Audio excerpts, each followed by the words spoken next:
Minister Indranee Rajah.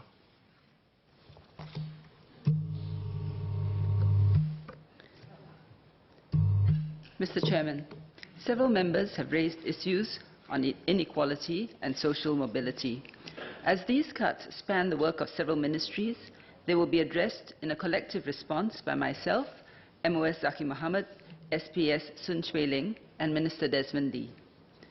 The government is committed to tackling income inequality and ensuring social mobility.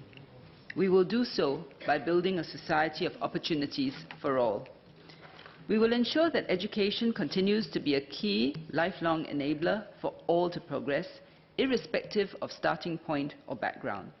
We will help those in the working world upgrade their skills and learn new ones, so they can access employment opportunities at all stages of life and have good incomes. We will support lower-income families in their aspirations towards home ownership and provide extra support for Singaporeans from disadvantaged backgrounds. This cannot be achieved by government alone. It requires a whole-of-society effort with government agencies, employers, community, families, and individuals working together as one.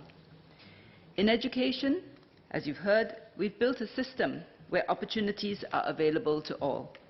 We have many schemes to assist disadvantaged students and their families at every stage of education. However, some still struggle. And for those who do, the difficulties are real, as highlighted by Dr. Intan, Mr. Charles Chong, Mr. Murali, and Mr. Muhammad Faisal Abdul Manap. The question then is, how can we help them to overcome their challenges so that they can benefit from the help that is available and realize their full potential? With this in mind, MOE set up Uplift, the Uplifting Pupils in Life and Inspiring Families Task Force. The task force aim is to deep dive into problems and issues faced by underperforming students from disadvantaged families, understand what exactly is preventing them from doing better, identify gaps to be filled, and devise practical solutions. To get to grips with real issues and causes, the task force has engaged people at the front line, those who work directly with and are most familiar with the problems faced by disadvantaged families.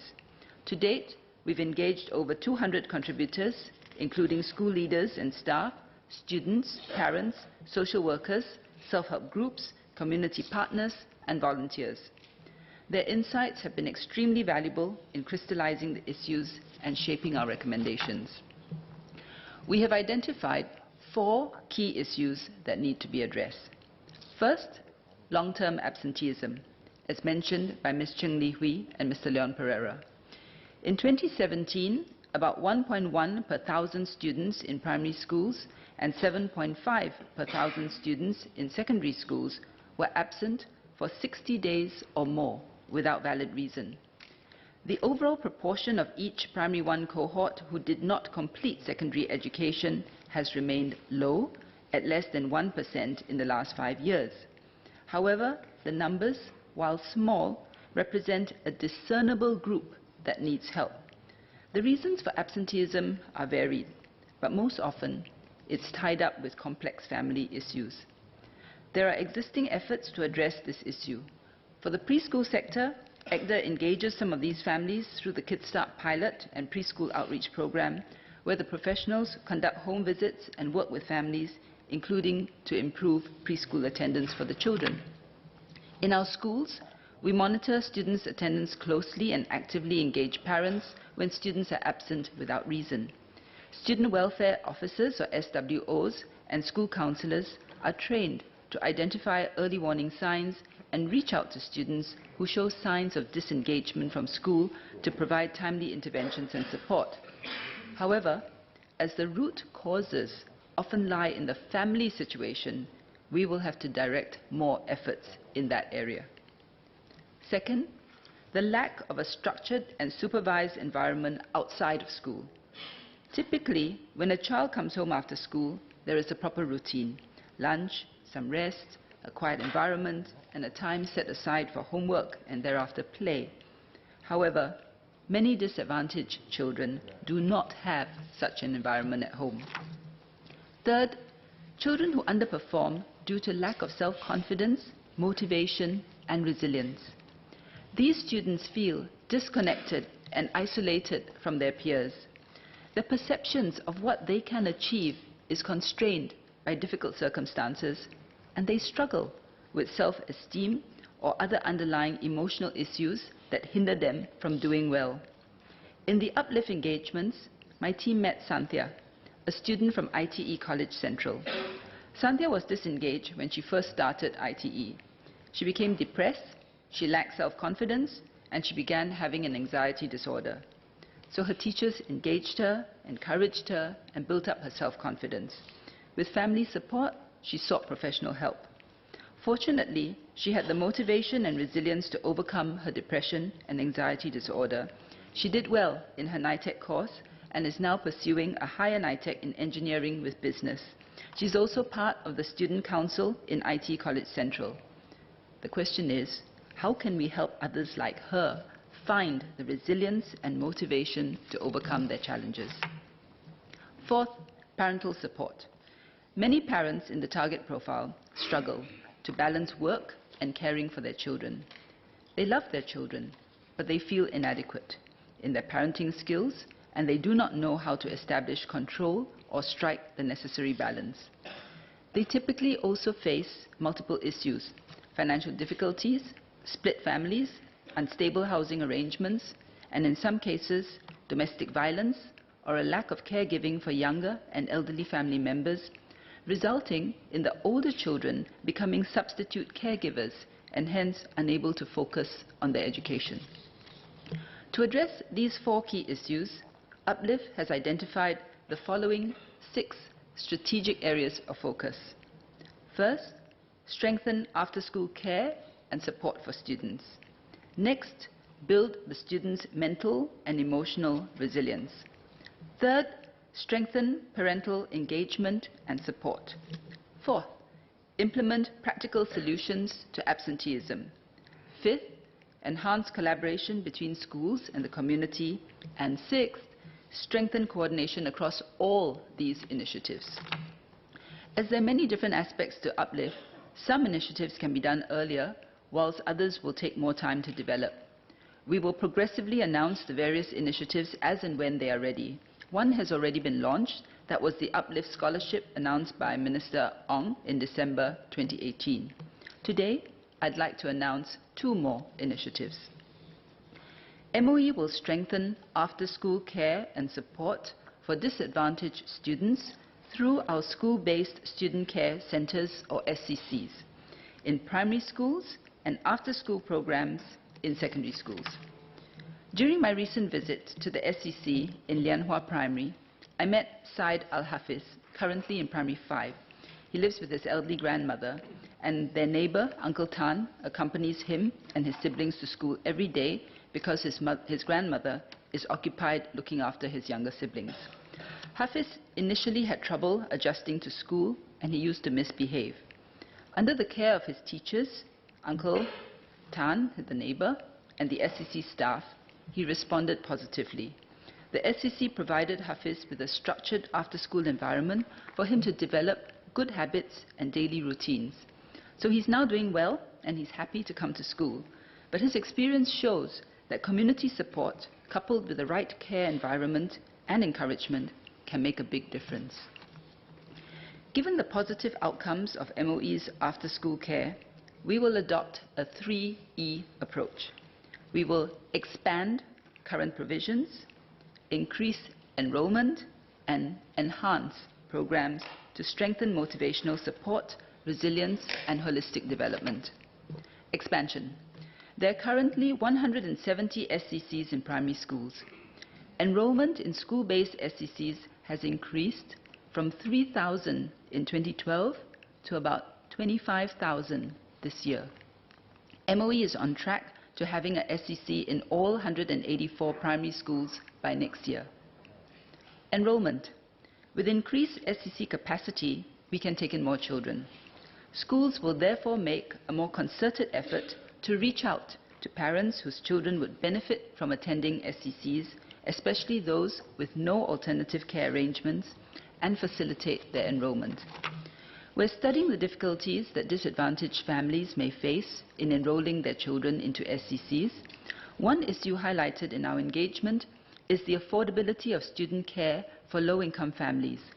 Today, children from low-income families attending registered SCCs receive subsidies from their SCC fees through Student Care Fee Assistance Scheme, or SCFA.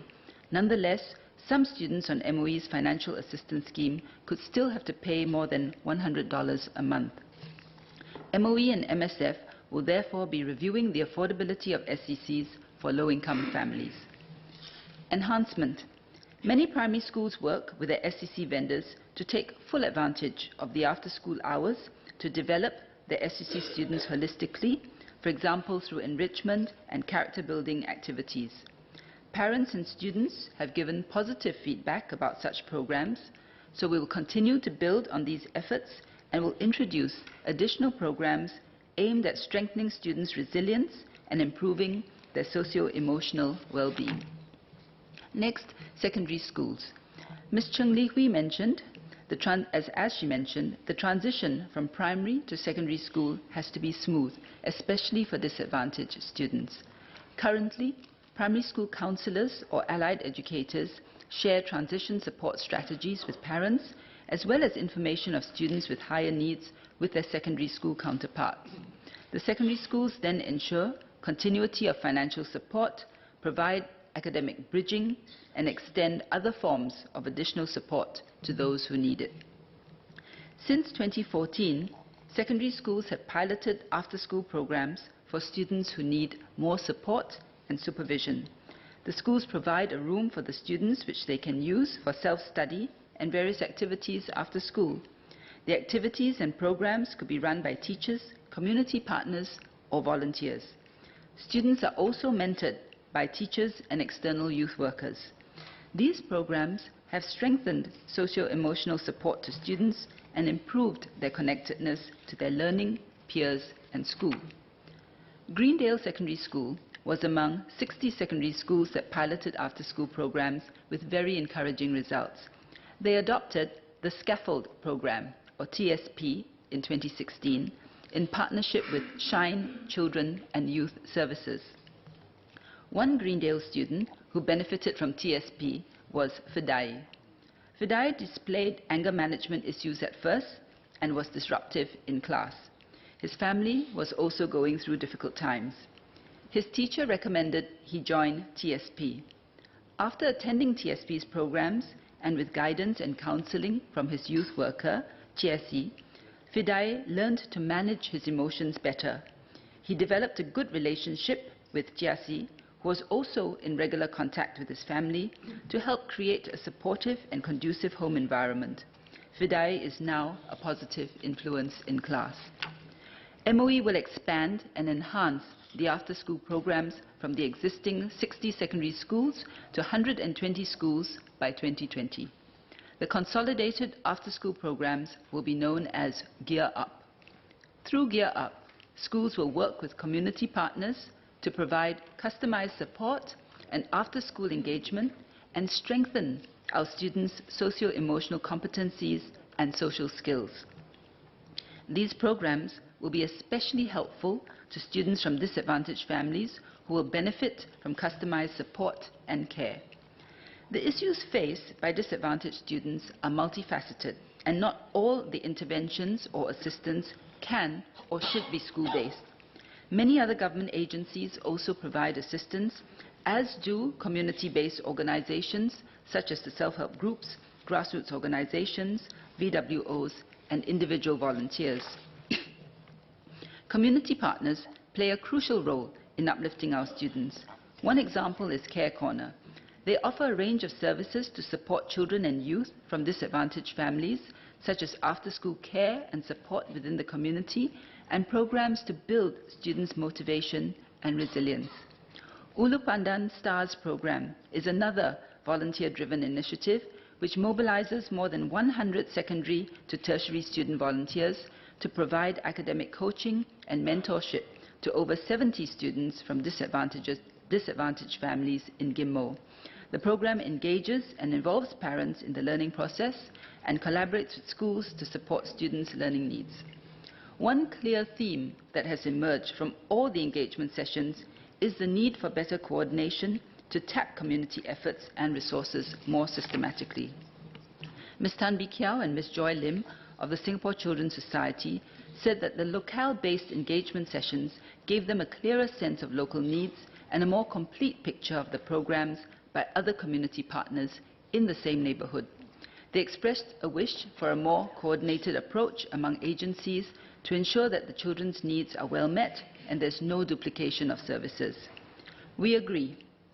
MSF is taking steps to strengthen social service delivery and coordination amongst agencies and community partners. MOE is also supporting MSF's efforts to tighten local coordination among schools, social service officers, family service centres, other community organizations, and VWOs. This involves strengthening outreach and case management for families who need it, for example, by improving data sharing and coordination of complex cases. To further close the gap, MOE will set up the Uplift Program Office, or UPO, within MOE.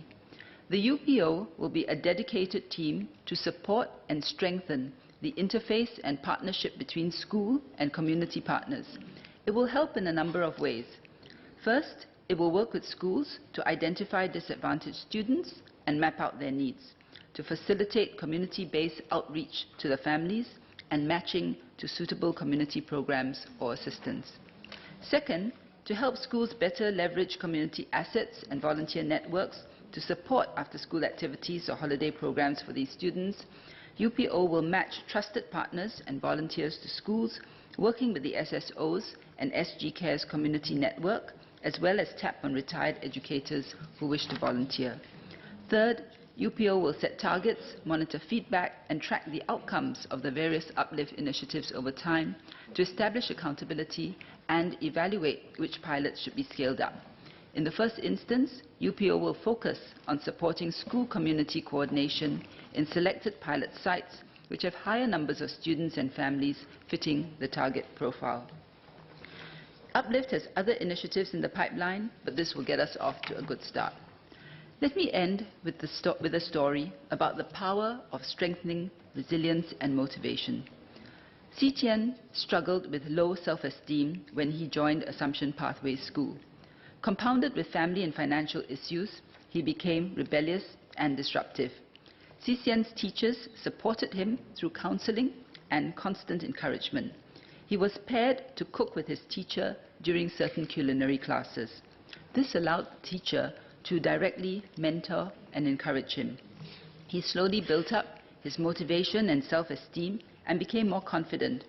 He was part of the school team that won the bronze medal in a culinary competition. He also started counseling and mentoring his peers. Si Tian went on to clinch the 2018 award for Best Culinary Skills Student in APS. He is currently enrolled in ITE's NITEC in Asian Culinary Skills and continues to strive hard and give of his best. And just so that members can have a taste of APS cooking, I have arranged in the members' room for some pastries from APS school. This includes tuna puffs, cranberry cheese buns, and cinnamon rolls. For us, every child is precious, and we want each and every one of them to achieve his or her fullest potential. This is especially so in the case of those from disadvantaged backgrounds, since they face more challenges than others. Together, we can build a society of opportunities where every Singaporean can do well, succeed, and progress, irrespective of background.